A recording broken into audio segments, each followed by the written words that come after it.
is Kojo. Am I That's correct? right. Yes, Okay. absolutely. Yeah, yeah. It is. It is. So if you don't know what Kojo means, basically he's born on Monday. So that's good to know. He's also the founder and owner of Arise Organize, right? And And it's Inspire. fire. Yes. So please, can you say hi to everybody, and then we can dive right into the questions and so forth. Hey, I feel very honored and privileged to be on your platform today. All the way tuning from the United Kingdom. Hey, if you're watching this and you like the UK, just drop some flags here. I know this is an international call, United Kingdom versus United States of America. Right? Yes, I'm Augustine, as you said. I've been working from home for a long time now. Oh, I'll say approaching 80 years now. Oh wow.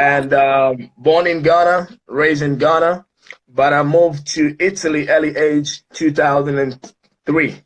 And I remember in 2010, I moved down here to the UK because just like every parent says, go to school, get a degree, and get a good job. So I came to the UK to actually seek for greener pastures. And 10 years in, we're still here in the UK. So that's a little bit about myself for those who are watching. Yeah. Awesome.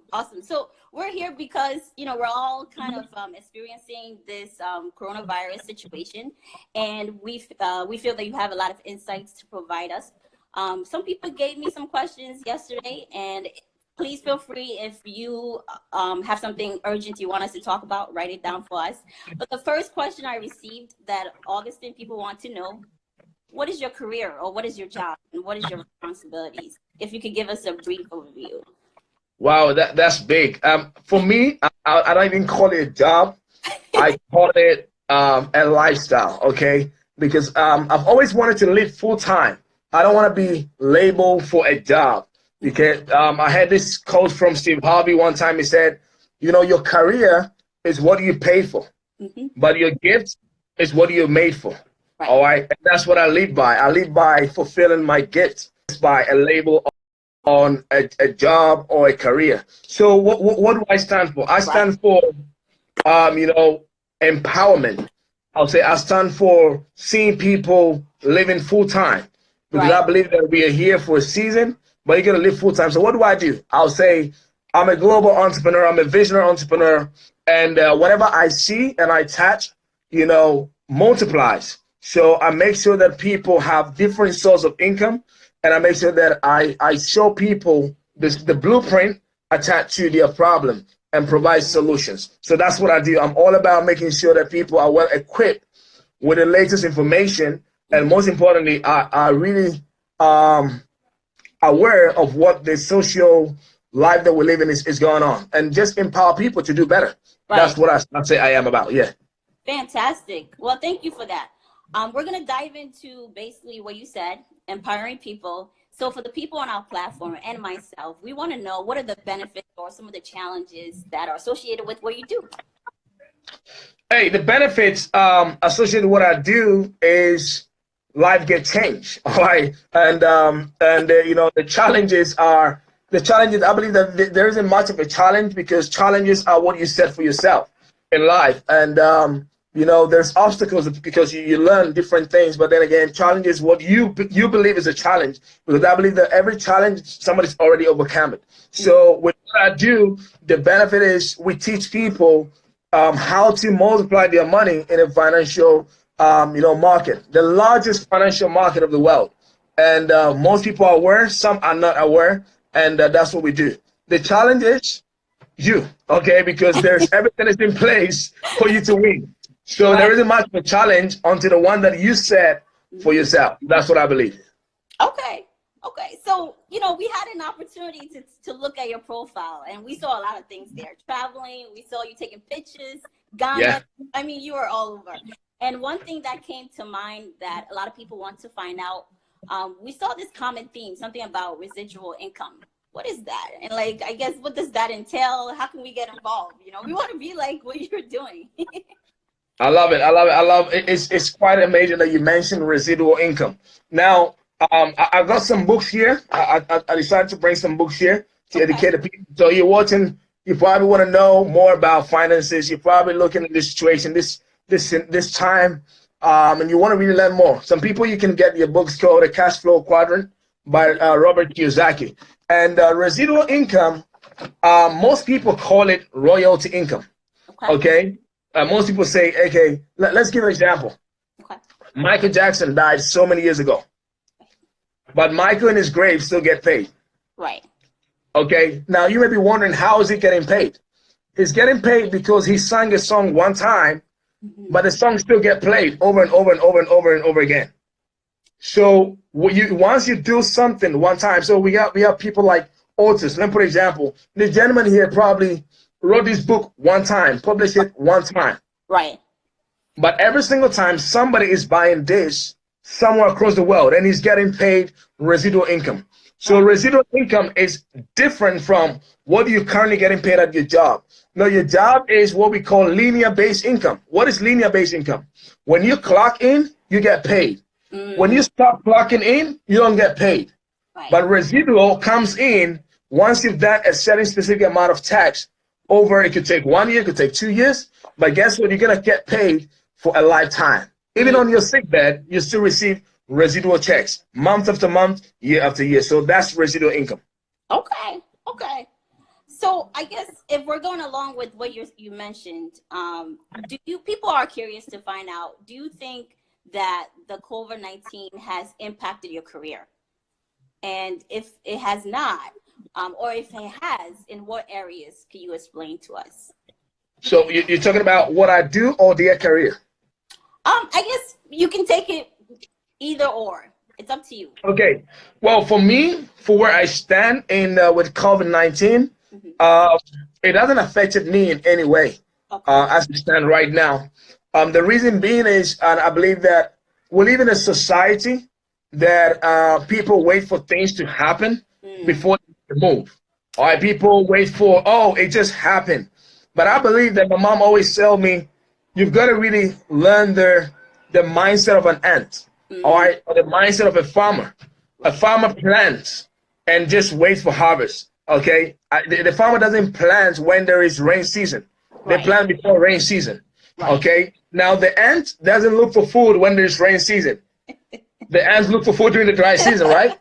Because they want to prepare for the wait of what's going to happen next. They don't know what's going to happen. It might rain for the whole year, and they don't have no food left behind. So that's what I've been really positioned to do over the years. I remember coming in contact with a lot of successful people because I wanted more. I've always wanted more. I don't believe in all these, live average, think average, dream average. I don't believe in that because we are all the children of Most High, and there's more in the box for you to achieve whilst you're here. So when it comes to what I do, it's not really been affected by COVID-19. Okay, and that's what I know for sure. Right. How about the average folks that are not in residual income base? They're more towards the linear that you mentioned. Well, looking at how the world is moving right now, I kind of relate it all the time to the days of Noah. Okay, that's how I relate it. The days of Noah. But, we've seen a lot of people being affected by COVID-19 overnight. Right. Okay, we've seen people work hard, spend their entire career working for a corporation or association, and overnight they've been just laid off their job. Especially in the United States, I've seen well over 6.6 million who literally claim for unemployment. Claim. What does that say? I was watching YouTube and I see people saying, "How am I going to feed my family? How am I going to do this? How am I going to do?" So I believe a lot of people have been affected by COVID-19. Why? Because they failed, or due to some certain circumstance, they did not prepare in advance because they were always reluctant and they were relying on their job. They were in their comfort zone. So I believe that with the masses, for what I know, they've been affected by COVID-19, especially with their job. Yes. Right. Absolutely. So going along with that, a lot of the people on my platform, I'm not sure about yours, they do the 8 to 9 or 9 to 5, and people are concerned about whether they fall under the middle category. They're not rich and they're not poor, but they're maintaining So do you feel that after, I guess there's been a lot of talks about maybe after the COVID-19, there may not be a middle class anymore. So it's like the survival of the fittest. It's either you're working your butt off to become rich or you're going to be struggling. What are your thoughts? Absolutely, and I totally really agree on that. Let me break this down for the viewers, guys. I don't know if you're really getting value. I wanted to put some love in the chat, okay? Because we just came for to speak to the people. Now, I want people to understand on today's live, and the main focus is to educate you for where you are right now, okay? Now, the reason why it's so amazing you mentioned that. The reason why I've been reading books such as Robert Kiyosaki. There's a book here that we call The New Game. All right, making money whilst you sleep. Okay, this is even from a a bishop. Okay, who talks about financial literacy. Now let's look at this here. Now, if you were watching this right now, let me teach you something. Go ahead. Now we have the E side. This is the E, and we have the S. Right. And we also have the B and the I quadrant. Now, this is the fourth quadrant that people live on planet Earth. Now, the saddest thing is, all your life, you've been taught only one way. Right. The E, that's the word of the employee. All right? The employee works 9 to 5, 365 days a year. Okay? Right. Now, every employee wants to become a self-employed. They call themselves business owners. Now, let me tell you, you don't own a business because you're now a self-employed. Right. The reality is the business rather owns you. Now, this is over 95% of the people in the world are on this lane. 95% wow. of the world population. Yes, 95. Now, the saddest thing is when a person moves from employee to self-employed, when you don't have service for your business, guess what? You don't get paid. That's true. Because you're still an employee, right? You're still an employee. You're just running the show on your own terms. Right. When you're sick, you don't get paid. Right. So if you've noticed, even looking at the news right now, a lot of self-employed are still struggling equally people who were employees. Right. Right. Unless being a self-employed, you have a lot of insurance schemes and things that are going to pay you in case anything was to happen to your company. Right. But if not, you are back to square one. Right. You with me? Yeah. Now, right. This is the business owner. Now, what is the business owner? Now, we're talking about McDonald's franchises. We're talking about KFC, Burger King. These are big business owners. Right. Now, in order for, if you were the founder of KFC right now, right. Just look at the amount of franchises you have across the world right now. Right. You still get paid regardless of whatever recession, whatever's happening right now. Right. Imagine you're getting 1% off each shop you have across the globe. Right. Now, that's where the big business owners are. And this is where only 5% of the world population, and this is where the 1% is. The 1% is the investors. Right. They put their money to work. They make their money work for them. They don't work for the money. So based on what you just asked me, society has taught people to be on the 95%. Right. And that's all they know. And that's all they know. And they don't take the time to know about this side of the quadrant. Right. So most of the time, when something hit the economy, because the employer itself is relying on the world economy. Right. You are relying on the economy. Right. So when the employer get affected, automatically you're in the puzzle. You get affected too. Gotcha. Because you are not your own economy. These people are their own economy. But these people are not. Right. And that's the 95% of the world. So that's where the world stands at this point right now. And I believe many people were not prepared for this, COVID-19 or whatever that was coming, because we knew for a fact in 2000 there was already a recession, and we knew something like that was going to happen all over again. Right. Yeah, Joe. Excellent. Thank you. Thank you for that advice. What I'm actually going to do, maybe afterwards, I'll get a list of all the books and share it with the viewers. I think some people are taking notes too. Another question that came along following what you are saying, people want to know, how have you been adjusting to COVID-19, or how have you been advising people who are on the employer or employee category to adjust? So now we're home, we're laid off. We have some people who are kind of like scrambling for unemployment. Unemployment folks are not responding. So they still have bills to pay. What are some things that they can do now? You know, before we even tackle the things you can do now, you need to reprogram your mindset. All right, you need to adapt your thought process, because it's not norm being able to wake up to go to work at all time, and now knowing that you don't have a job. Number one, it affects your mindset. Right. All right, mentally you get affected. Right. Okay, so you know you can't do. It's just like being in a relationship. Right. And after it broke up in a relationship, you're trying to get into another relationship instantly. Right. Your mind is not okay. Right. Emotionally, you're not right. Right. So one thing I personally advise whoever is going through a season like that, take time to stay positive. It's not the end of the world, okay? It's just something to teach. We learn from whatever happened, whatever tragedy that happened in the world, we learn, okay? So number one, it's not the end of the world. Right. Number two, you have to now, you know, learn from what is happening.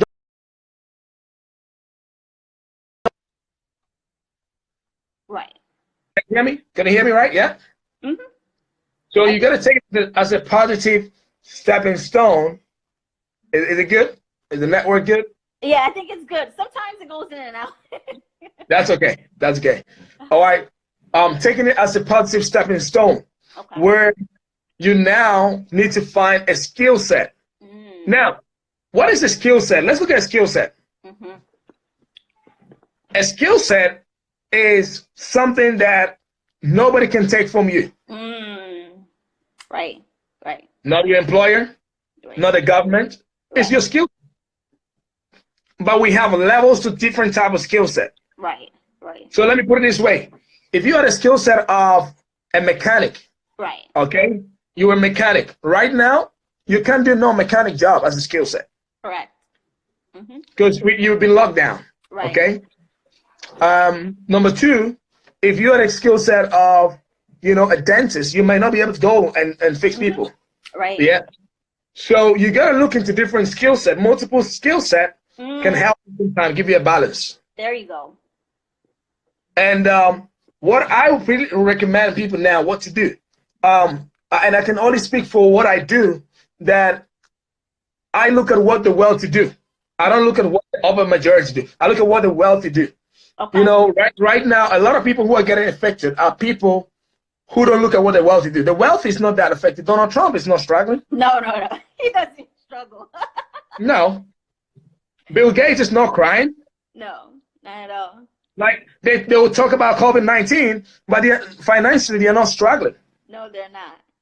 Okay. Now, Warren Buffett is not struggling. Nope. Robert Kiyosaki isn't struggling. Not at all. Okay. Do you know why? Because they put their money to work. Right.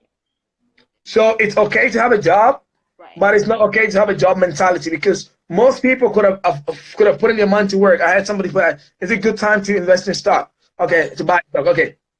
So I'm going to come down to that. Most people could have put in their money to work way in advance. So my advice for the individual is you got to learn to take your life into your hand. How do you what are some of the things to take your life in your hand? What I do and what I believe in is financial literacy in the financial market, Forex exchange. You know, the Forex market does not crash that crazily. Okay. Right. I'm not reading into stocks, but this is not a time to buy stocks, because a lot of the major stock corporation, Apple, etc., they're all kind of crashing because of the movement of how things are going. Because no business is moving properly at the moment for stock value to go high. Okay, you can't position yourself. You really want to research into stocks, but what I do is Forex and stocks. They're two different things. Okay. Now, Forex is to trade currency per currency, okay? Just because there's COVID-19 doesn't mean in UK we ain't going to use pounds anymore. We're still using pounds. Just because there's COVID-19 doesn't mean the dollar stopped moving. The dollar still moves, all right? Just because there's COVID-19 doesn't mean the euros doesn't move. The euros move despite what is happening in Europe. Right. But you can learn how to trade one currency for another, to learn how to use small fraction to make big fraction in the market. And it all stands by educating yourself.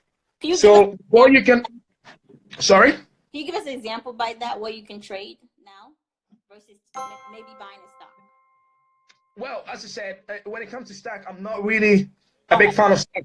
Okay, I don't really look much into stock, but from what I saw from the news, the stock market crashed a few weeks ago, and I believe that it's still about to get back in its rise. But it's because of whatever is going on right now. I would say you should do your research in stocks if you're interested in stocks. All right, on if it's the best time to get into stocks or not. Now, the one thing about stock is, sorry about that. You put it in, let's say, you put yourself, and let's say, can you guys hear me? Can anybody hear me? Are you with me? We can hear you. All right, guys. Good. If you can hear, just put a thumbs up. Good. Go ahead. Now, the thing with stocks is you only make money when the value goes up. Okay?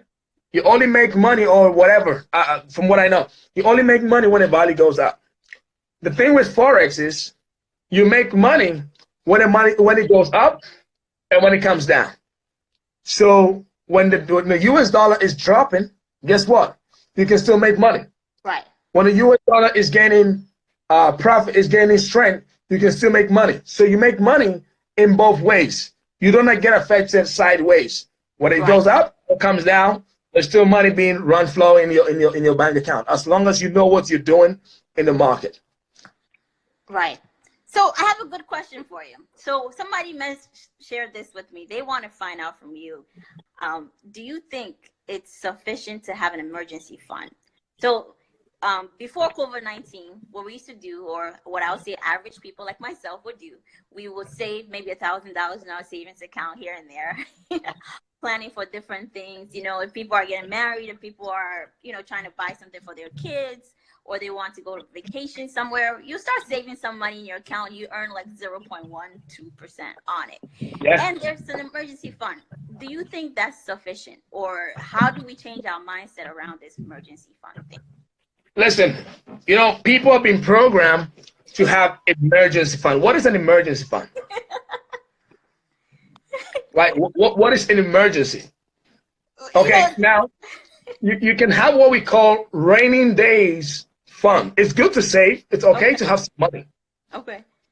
However, I don't have any, like paper is nothing if it's not being put into work. There you go. There you go. Now, you have to understand that money loses value over time. Right. So if you have £1,000 and it's sitting in your bank flat, now this month or this year, you'll probably go to the shop and everything is on a 500 expenditure. Right.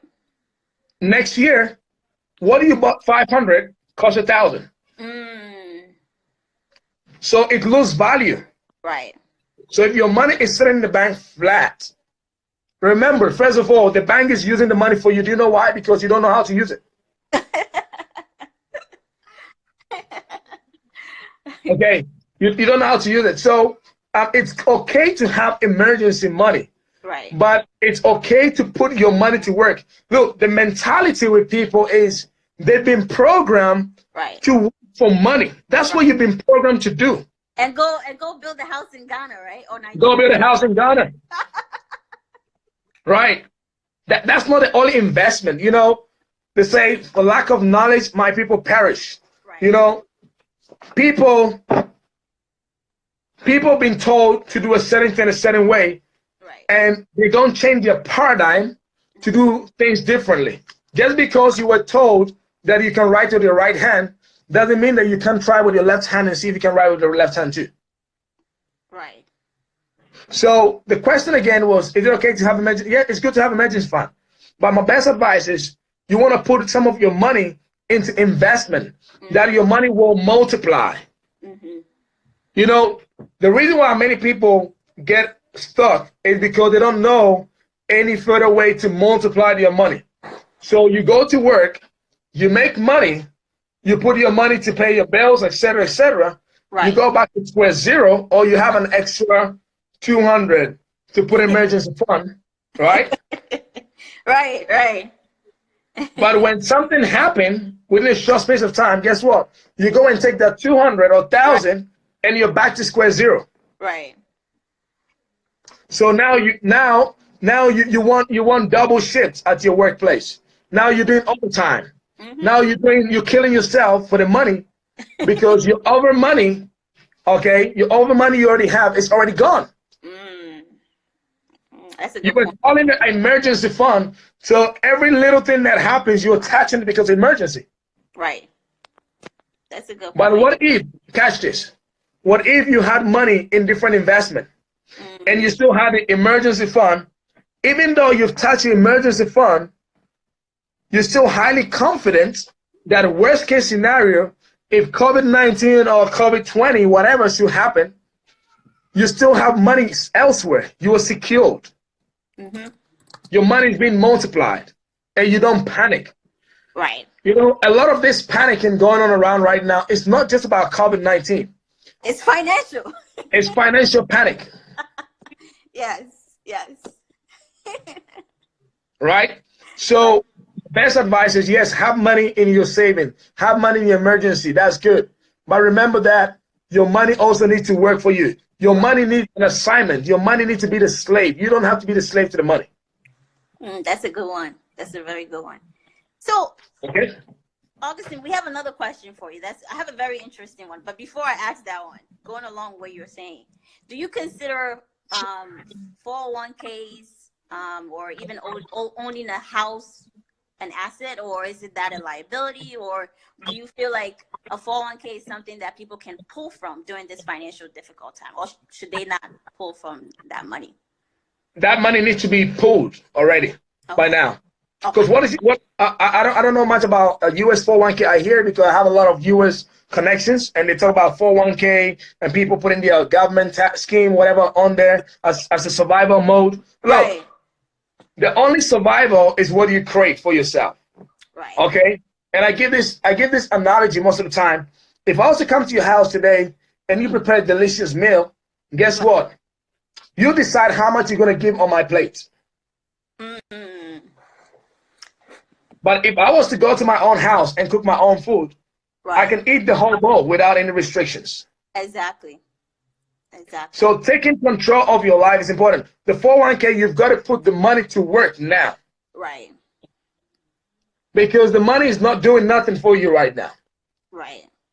Okay. Now, it's okay to have a house. Of course, people who have a house, etc. Some people, if you pay rent to your house, it's not an asset. Say that again. Just say that again. Like, if you're paying rent to your own house, it's not an asset. It's not. You're renting. Right. You're renting your own house. Right. You know, that's what I'm saying. Like, we've been taught in a certain way. Oh, go get a loan from the bank and stay. Now look, the one of the most smartest man in the world, called Albert Einstein. You can just go online and write this right now. Albert Einstein says, you know, compound interest is the eighth wonder of the world. Right. Anyone who understands compound interest will earn interest on it. Right. Anyone who doesn't understand compound interest pays interest. Genius, right? That's right. So when you go to the bank, or when your 401k is sitting down for you in the bank, right, guess what? The bank is using your money to make more money on the financial market. That's why, like, have you ever asked yourself, how does the bank give you 0.2%? Where do they get their money from? They're borrowing from someone else and giving it to somebody. That's right. How does the bank give you percentage on your money? Like, you go to the bank and you're excited. Ooh, the bank said if I save 10K, I'm gonna get at the end of the year 2%. 2%? But let me ask you a question. Do you think the bank is crazy to leave your money in the bank, just like that. Have you ever asked yourself, why is it that the bank has a restriction on the amount of money you can withdraw from the cash point? Mm-hmm. That's a good point. If you wanted to, I know most banks are different, but if you wanted to withdraw 20 grand right now, you need to book an appointment. You don't go just to the counter at the bank for 20 grand. They're not going to give it to you like that. You can't even take it with the ATM. No, that's not possible. That's not possible. Your own money. Do you know why? Because your money's been put into work. Right. Right. So they're making more profit on your money. So 401k, whatever K, like somebody's making profit on your money. Right. Is that whatever K? But you're being deceived. You're being told, hey, save your money. You know, you don't know the raining days and this and that. Now, have you asked yourself, how does the bank give you credit loan? Where did they get the money from? Right. They put the money to work, get more credit loan, and give to the average person. And they know that if you take 20 grand or 20,000, you can't pay within a short space of time. So they tell you to pay interest. And guess what? All your life, you keep paying interest. Most people have a house, as you mentioned earlier on. It's great. Yeah. They live in their house, the bank, but they are paying interest on top of interest. Right. The loan you took, you're still going to pay a lot of interest. Right. So if that house is not for renting sake and it's for you to live. Financial savvy. And I guess, sometimes they want to use money a certain way. And I think it's a situation where they didn't know before they got into the relationship. So now it's like, how do you manage this awkward situation with a person?